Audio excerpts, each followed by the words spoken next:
नमस्कार श्रोताओं, हमारे चैनल अंतरदर्शन के अंतर्गत आज आप लोगों को एक और नई कहानी सुनाती हूँ। अंजू के बेटी सुधा अमेरिका चली गई। भाग एक।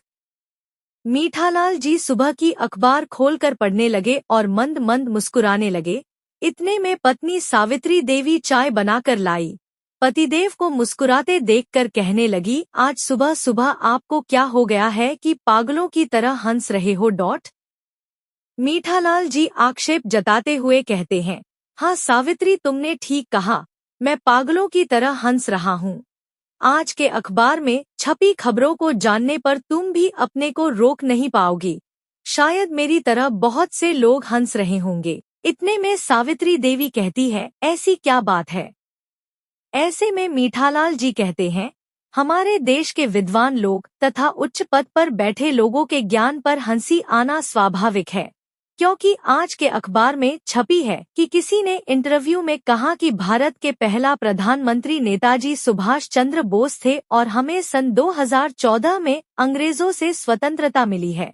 मैंने तो किताबों में पढ़े थे कि भारत के पहला प्रधानमंत्री जवाहरलाल नेहरू जी थे और हमें सन 1947 में अंग्रेजों से स्वतंत्रता मिली है। साथ में एक और खबर छपी है कि अभी अभी परीक्षा में टॉपर्स बनी प्रशिक्षु थानेदारों से सवाल पूछे जाने पर गोलमोल और गलत जवाब देने की बात सामने आ रही है। ऐसे में इस बात की पता चलती है कि हमारे देश कितना विकास की ओर बढ़ रही है। सावित्री देवी कटाक्ष करते हुए कहती है, देखिए जी, हमारे देश में विकास की कोई पैमाना होती तो नगर निगम की सफाई कर्मी के नौकरी में भर्ती के लिए MBA, BE, BTech, BEd, PhD धारी लोग लाइन में खड़े न होते।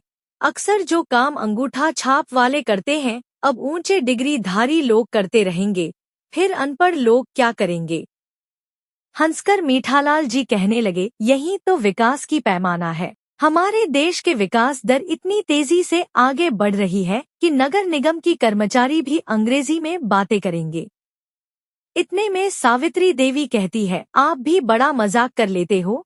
लोग पढ़ लिखकर अच्छे नौकरी करने की बजाय सफाई कर्मचारी बनकर सफाई करेंगे, कचरा उठाएंगे। यह भी कोई विकास की पैमाना है क्या? मीठा लाल जी हंसकर कहने लगे, अरे सावित्री, तुम समझते नहीं हो।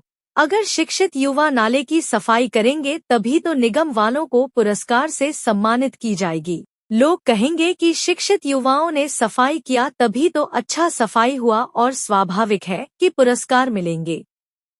ऐसे में सावित्री देवी कहने लगी, आपको एक खास खबर सुनाती हूँ। अंजू की बेटी सुधा अमेरिका चली गई। ऐसे में मीठालाल जी कहते हैं, इसमें आश्चर्य की क्या बात है? हर रोज हमारे देश से हजारों बच्चे विदेश में जा रहे हैं, उनमें एक नाम और जुड़ गई है। इतने में झुंझलाते हुए सावित्री देवी कहती है, मैं सीरियसली कह रही हूँ।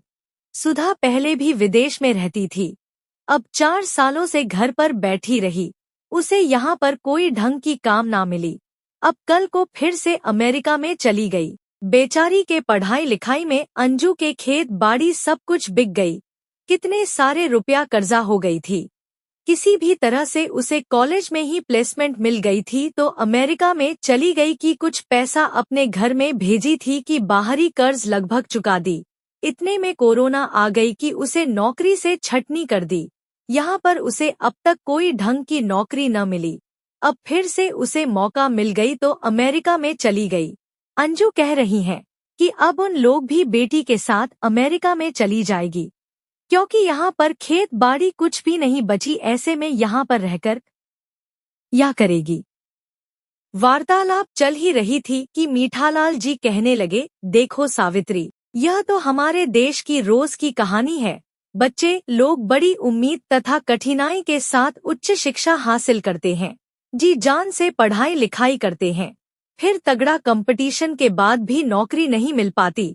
फिर एक ही ऑप्शन बच जाती है कि विदेश में जाकर नौकरी कर ली जाए। इस तरह हमारे देश से हर साल लाखों बच्चे विदेश में चले जाते हैं और वहां पर बस जाते हैं, जहां उनके शिक्षा की कदर होती है। केवल 2 वक्त की खाना और एक जोड़ी कपड़े को विकास की पैमाना नहीं कहते। अगर यही विकास के पैमाना होती तो हर साल लाखों बच्चे हमारे देश छोड़कर कर विदेश में ना चले जाते। देश के कर्णधारों के हिसाब से विकास की पैमाना केवल रोटी कपड़ा और मकान है, मगर ऐसा नहीं है। बातों बातों में सावित्री देवी कहती है, अगर हमारे देश की यही हालत रही तो हमारे देश कभी विकसित देश नहीं बन सकती। विश्व के पूरे देश विकसित हो जाएगी मगर हमारा देश नहीं, क्योंकि हमारे देश के शिक्षित युवा विदेश में जाकर कुशलता पूर्वक काम करेंगे और विदेश में बस जाएंगे तो वहाँ पर विकास होगी, हमारे देश में नहीं। तभी मीठालाल जी कहने लगे, अरे सावित्री, हमारे देश में शिक्षितों के कदर कहाँ होती है। अगर होती तो उन्हें नौकरी मिलती और वह लोग देश छोड़कर ना जाते। वह लोग इस कारण देश छोड़कर जा रहे हैं कि हमारे देश में नौकरी नहीं मिलते। संसद में नेता खुद खड़े होकर कहते हैं, कितने लाख लोग विदेशों में जाकर बस गए। यह तो हमारे लिए खुशी तथा गौरव की बात है कि हमारे देश के युवा वर्ग विदेशों के तरक्की में योगदान दे रहे हैं, मगर हमारे देश के तरक्की में योगदान नहीं दे पा रहे हैं। इस पर दुखी होने की जरूरत नहीं है, हमारे देश तो पहले से ही विकसित है। सुनते नहीं, सभी लोग कहते हैं कि हमारे देश फलाना साल तक विकसित राष्ट्र बन जाएंगे, बस बन जाएंगे तो बन जाएंगे। अगर किसी के जोर जोर से कहने पर सही मायने में देश विकसित बन जाती है तो चिंता करने की कोई आवश्यकता नहीं है। ऐसे में हम लोग भला क्यों माथा फोड़ी करें। समाप्त। हमारे चैनल को लाइक शेयर कमेंट्स सब्सक्राइब करें। अगले भाग के लिए बने रहें। धन्यवाद।